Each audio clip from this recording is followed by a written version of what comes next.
2014, comme chaque année, Vladimir Poutine réunit les journalistes russes et les correspondants étrangers. Une grande conférence de presse, sous l'œil attentif de son porte-parole, Dmitri Peskov. Добрый день, уважаемые коллеги.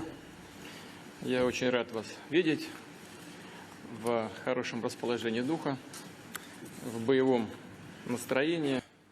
Au bout de 2 heures de questions consacrées en majorité à la politique économique russe, une jeune journaliste ose s'aventurer sur un thème beaucoup plus personnel, la vie privée de Vladimir Poutine. Напротив Владимира Владимировича, представьтесь только, пожалуйста, девушка. Дайте сюда микрофон. Здравствуйте, Алена Евтюкова, телеканал «Губерния», Воронежская область. Владимир Владимирович, скажите, пожалуйста, мне, если можно, еще такой подвопрос смежный. Мне не простят, если я его не задам, можно будет не возвращаться практически в город. Скажите, пожалуйста, вот я когда готовилась, собственно, к поездке, спрашивала у знакомых, а что бы вы спросили у Владимира Путина? И подруги и мои тети все как одна, да это же главный жених России. Ну, да, вот так. Больше года холостяцкая жизнь. Есть ли у Владимира Владимировича время на личную жизнь? Если можно, начните с первого ответа. Спасибо большое. Значит, подругам вашей тети передавайте привет горячий.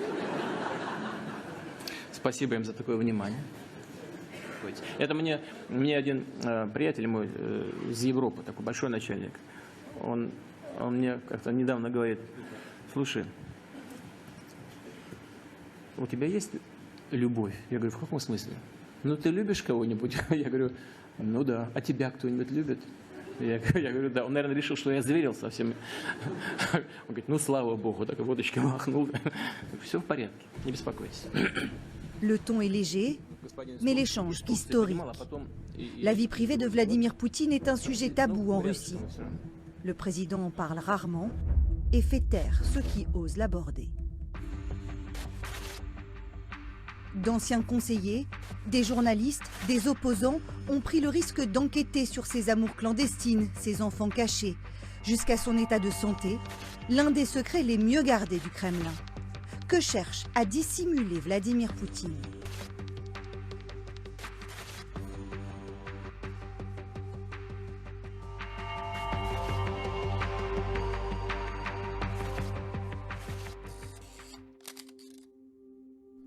Officiellement, une seule femme a partagé la vie de Vladimir Poutine. Son épouse pendant 30 ans, Ludmila Shkrebneva. Lorsqu'il la rencontre à Saint-Pétersbourg au début des années 80, elle est hôtesse de l'air. Lui débute au KGB. Il l'épouse en 1983. C'est un mariage d'amour et de raison. Vladimir Poutine connaît les règles du KGB, il veut aller servir à l'étranger et il sait très bien que dans le cadre de ses missions à l'étranger, il fallait qu'il soit stabilisé pour éviter les tentations et les manipulations. Et la stabilisation, c'était le mariage. Il fallait qu'il ait un foyer, une femme, pour éviter de le voir courir les jolies filles, que ce soit à Berlin, à Moscou ou ailleurs. En 1985, Vladimir Poutine est nommé au bureau du KGB de Dresde, en Allemagne. C'est là que Ludmila donne naissance à leurs 2 filles. Mais l'épouse s'ennuie. Elle se confie à une amie allemande, Irene Pitsch, qui publiera ses confessions. D'après son livre paru en 2001, Ludmila décrit un Vladimir Poutine semblable à un vampire, froid comme un frigo et un père peu présent.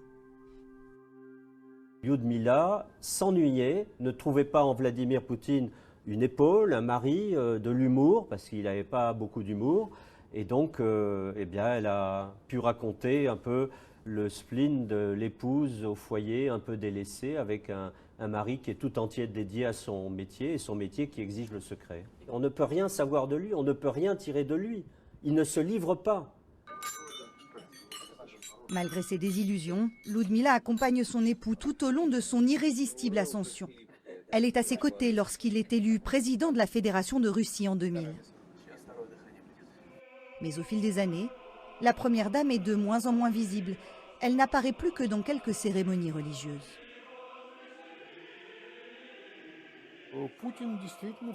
Vladimir Poutine s'est toujours considéré comme une personne à part, une personne exceptionnelle. Et il s'est vite rendu compte que sa femme, à ses côtés, risquait de le déranger, de nuire à son image. Il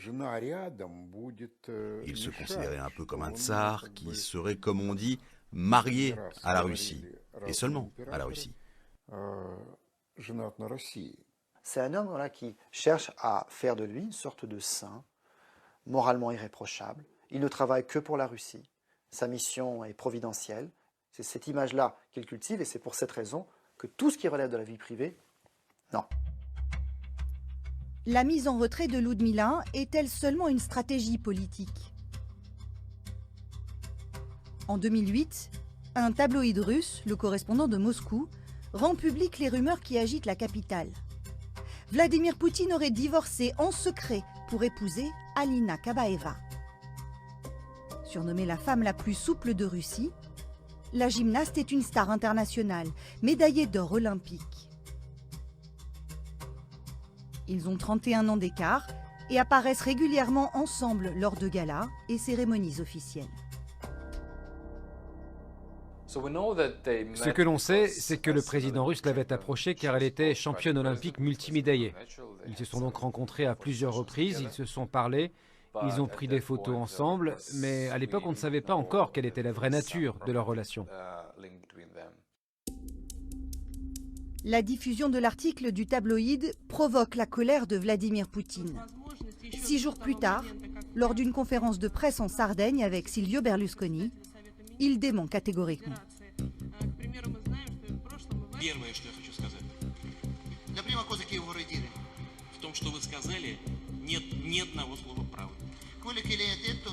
Dans la foulée, la parution du journal est suspendue. Il fermera définitivement quelques mois plus tard. Les médias russes comprennent le message. La relation du président avec la gymnaste est un sujet interdit. C'était vraiment explosif cette histoire. Vladimir Poutine avait peur que son électorat, composé essentiellement de femmes âgées, découvre qu'en fait, il n'avait pas une vie traditionnelle, une vie très morale. C'est pour cela qu'à l'époque, il a tout fait pour cacher cette histoire. On sait qu'il ne vivait plus avec Lyudmila depuis des années, bien avant leur divorce.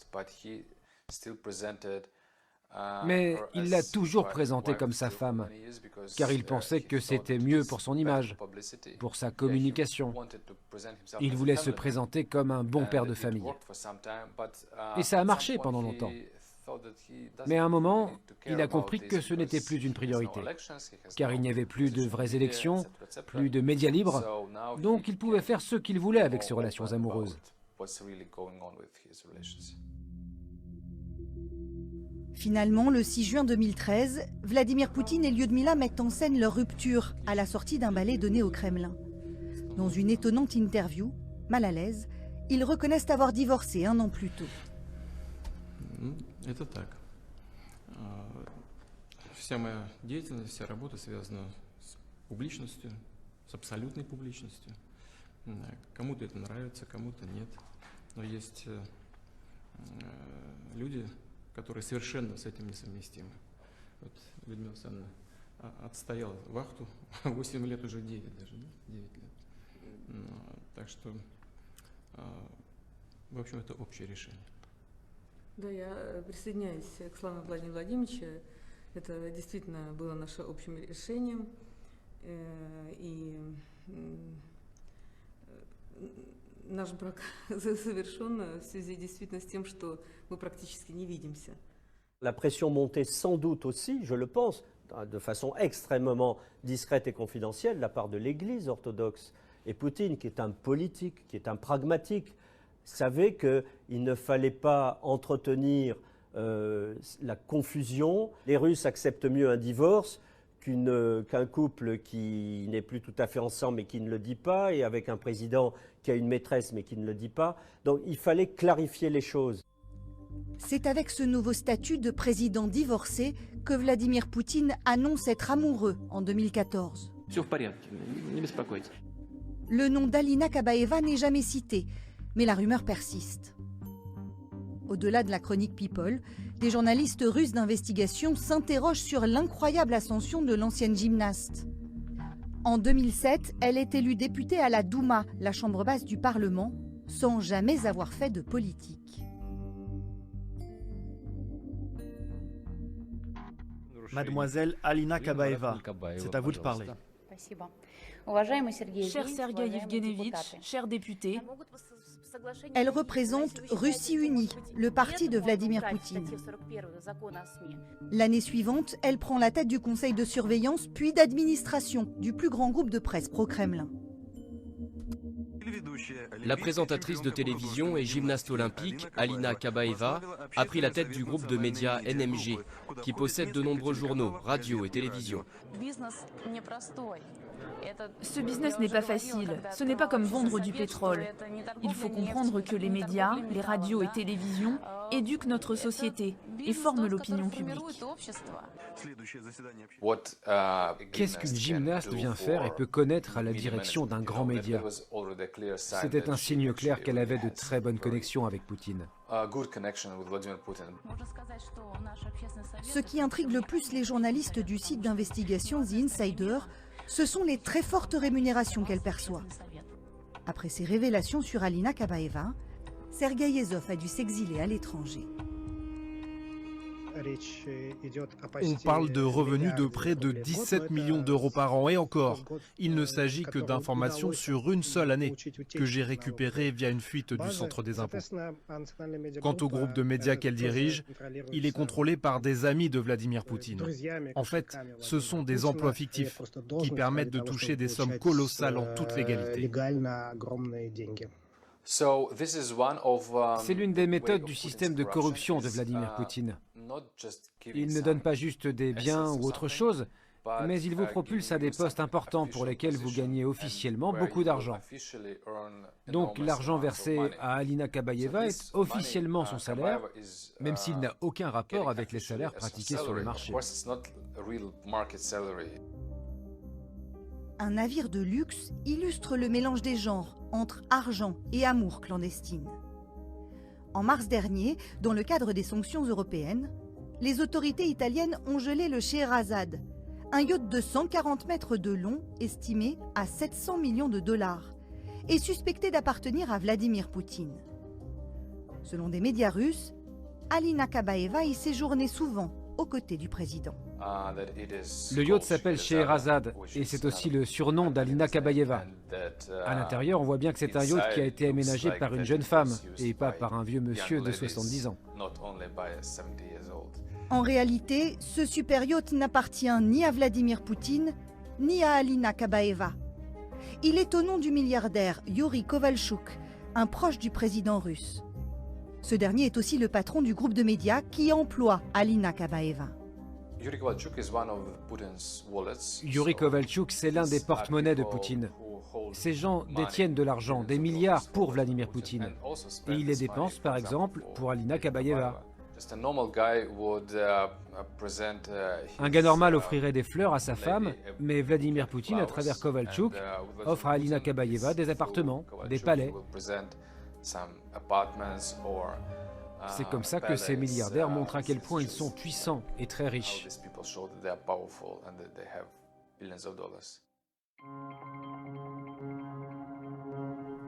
Alina Kabaeva ne dissimule pas seulement une fortune colossale, elle aurait aussi des enfants avec Vladimir Poutine. Elle disparaît à des moments clés, elle disparaît vraiment complètement. Cette femme qui était si célèbre, qui faisait la une de tous les journaux, du jour au lendemain, disparaît. La première fois, c'est en 2014, probablement d'après plusieurs sources parce qu'elle est enceinte. Elle aurait accouché en 2015 en Suisse, dans une très belle clinique luxueuse dont une des gynécologues est une amie d'enfance de Poutine. Ce que j'ai découvert, c'est qu'au moment où les informations circulaient sur l'accouchement d'Alina Kabaeva, Leila Adamian, la gynécologue, est devenue immensément riche. C'est une drôle de coïncidence quand même. Elle est devenue propriétaire d'un luxueux complexe immobilier qui se trouve en plein centre de Moscou. J'ai pu consulter ses déclarations d'impôts sur plusieurs années et elle ne pouvait absolument pas acheter ses biens. La gynécologue a-t-elle été payée pour se taire et cacher des naissances? Alina Kabaeva et Vladimir Poutine pourraient avoir entre 2 et 4 enfants qui vivrait une partie de l'année en Suisse. L'ancienne championne dément, personne n'a jamais rien pu prouver. Il y a 2 ans, la rumeur d'une autre enfant cachée du président russe a agité la Russie. Mais avec cette fois, des photos troublantes. La jeune femme se prénomme Elisaveta Vladimirovna, autrement dit Elisaveta, fille de Vladimir. La ressemblance avec le jeune Vladimir est frappante. À l'origine de cette révélation, le site d'investigation Projekt. Roman Badanin a découvert l'existence d'Elisaveta par hasard. À l'époque, il travaille sur les transactions suspectes d'une banque russe proche du Kremlin et il s'interroge sur une mystérieuse actionnaire. Pendant notre enquête, on s'est rendu compte qu'il y avait un actionnaire minoritaire de cette banque dont l'identité était gardée étrangement secrète. Cet actionnaire s'appelle Svetlana Krivonovir. Personne ne savait qui elle était. Nous avons collecté des informations sur elle et trouvé des documents de voyage. Nous avons pu ainsi observer que cette femme, Svetlana Krivonovir, a voyagé plusieurs fois dans le même avion que Vladimir Poutine. En questionnant des proches, le rédacteur en chef de Projekt acquiert la conviction que l'inconnue était la maîtresse de Vladimir Poutine à la fin des années 90. Celle qui faisait des ménages pour payer ses études s'est vue offrir de luxueux biens immobiliers par des milliardaires proches du président. Des appartements dans ces quartiers chics de Moscou et de Saint-Pétersbourg, un théâtre et même une station de ski. En poursuivant notre enquête, on a alors découvert que cette maîtresse de Vladimir Poutine, Svetlana Krivonovir, a une fille qui est née en 2003. On a réussi à remonter sa trace sur les réseaux sociaux et à identifier ses comptes. Et c'est comme ça que nous avons retrouvé des photos. Ça a été un moment incroyable pour nous.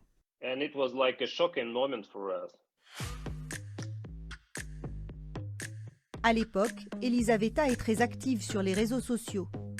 Elle poste des photos et des vidéos. C'est une jeune femme de 19 ans, passionnée par la mode et les voyages. Son compte Instagram a été fermé en mars, après le déclenchement de l'offensive russe en Ukraine. Le Kremlin n'a jamais confirmé les liens entre Elisaveta et Vladimir Poutine. Après leur publication, les journalistes de Projekt ont été accusés d'être des agents de l'étranger. Leur site est interdit en Russie. La rédaction vit désormais en exil.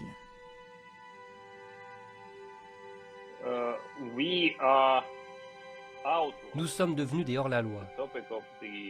Les sujets de la vie privée, la famille, les enfants, Alina Kabaeva, c'est 100% tabou en Russie.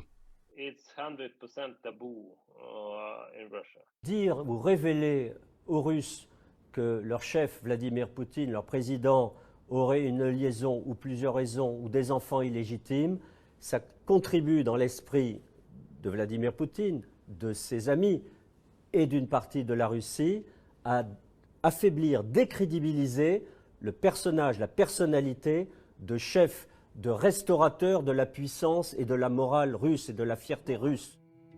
Au nom de sa force et de sa puissance, le président russe entretient un autre tabou, son état de santé, l'un des secrets les mieux gardés du Kremlin. En novembre 2012, les télévisions russes reçoivent l'interdiction de diffuser ces images. Vladimir Poutine en train de boiter lors de la cérémonie de l'unité nationale. Mais le site web de l'église orthodoxe laisse filtrer la vidéo par mégarde.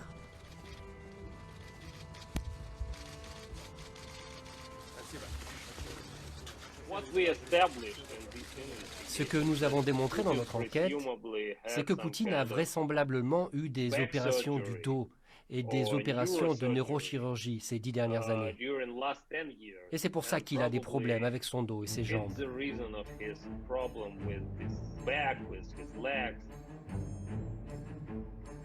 Le Kremlin nie toute intervention chirurgicale.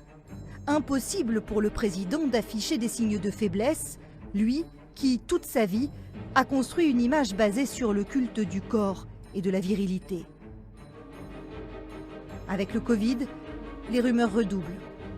Les précautions extrêmes de Vladimir Poutine pour tenir ses interlocuteurs à distance interpellent sur sa fragilité. En avril dernier, une nouvelle séquence sème définitivement le trouble. Le président russe fait face à son ministre de la Défense, Sergueï Shoïgu. Il s'accroche à la table et semble souffrir. Les journalistes de Project vont alors révéler des informations troublantes. Depuis des années, le président russe est en permanence accompagné par 5 à 12 médecins, notamment lorsqu'il se déplace dans ses résidences au bord de la mer Noire, à Sotchi.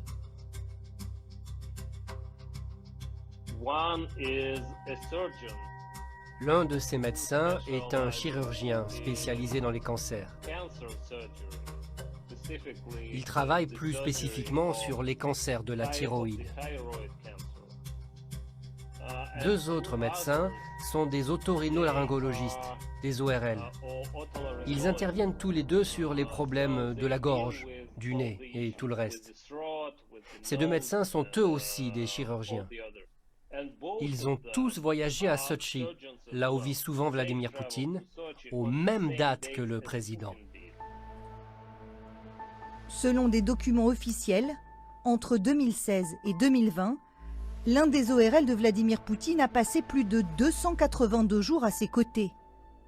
Le chirurgien en cancérologie, 166 jours. Des éléments qui semblent tous désigner un problème thyroïdien. Nous ne pouvons pas affirmer que Vladimir Poutine a un cancer de la thyroïde. Mais les faits sont les faits. L'objectif de notre enquête sur la santé de Poutine, c'est de démontrer à quel point il est devenu de plus en plus obsédé par sa santé. Alors, Poutine est-il malade ou simplement prudent? Son porte-parole, Dmitri Peskov, donne toujours la même réponse. Дмитрий Сергеевич, как здоровье президента Российской Федерации? Отменное. Отменное. Вы видите это по рабочему графику. Dans la réalité du Kremlin, Poutine n'a pas d'âge. Il est immortel. Il est toujours en forme, 100% en forme. Ils veulent nous faire croire que Poutine peut vivre et diriger la Russie pour toujours. Le 7 octobre 2022, Vladimir Poutine fêtera ses 70 ans. Officiellement, il peut encore rester au pouvoir pendant 14 ans.